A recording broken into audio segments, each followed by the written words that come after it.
I'm just reading this article about the 6,200 homes in the region. Yeah.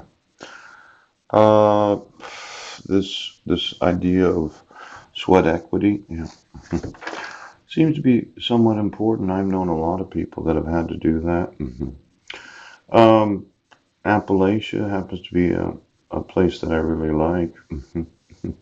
The Ozark Mountains. For some reason, I don't know. I've never been there, but I like the sound of Appalachia. Now, there seems to be certain places that I'm attracted to. And this concept of the historic drought has swelled the ranks of the homeless. Now, I know a lot of people say, well, the country's doing better. But what they don't realize is when 25% of the food supply, my food supply, your food supply, is in the hands of those that don't pay minimum wage, it's kind of one of those concerns that they would say, well, they're undocumented workers. They don't have any rights. In fact, we could clone them. We could fuck them. We can make them do whatever we want.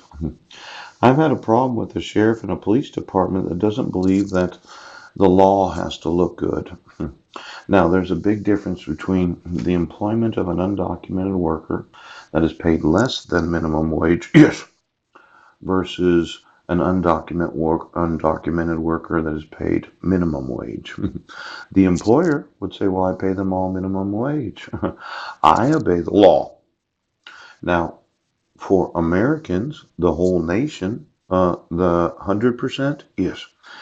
I'd like to know every employer in that 20,000 square miles that thought that, well, since you don't have any rights and $9 an hour sounds good, um, I'd like to know who they are because it's not the undocumented worker. Is that 25% of everything that I eat every day is in the hands of some corrupt individuals that don't think that minimum wage should be paid for every employee. Now, what if we just looked at them? They're going to point their fingers. Are they Homeland Security? Ouch. What is that? Immigration Service? Yes. Well, what if we just focus on their taxes and their business license? And you put me out of business, they won't have any work. As that American, I could buy your farm really cheap. Now, you would be surprised how many Americans would really like to protect the food supply because of the enforcement of minimum wage laws. It makes us look good as a nation. Now, the other problem with the undocumented worker, well, I don't know they're there. Pooh, I just have your employment. Now, you're not employing any undocumented workers that are not actual human beings, are you? You didn't decide the dog was going to go out there and Nazify the whole farm. And these were just going to be slavery farms for those that are undocumented because nobody's going to listen to them. I mean, they have the same problem that I have. I haven't had documented income since we lived on Guam in 2010 when I made $25,000.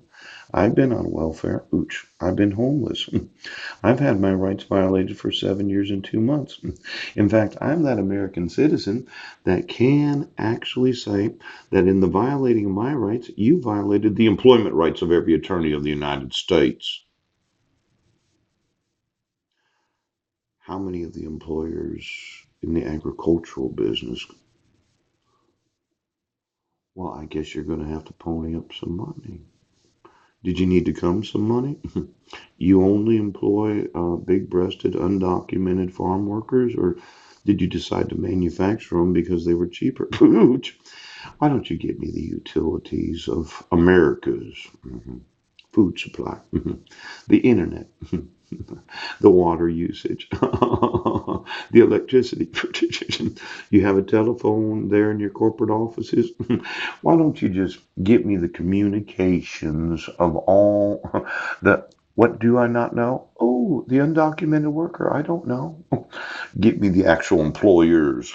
Utilities right now.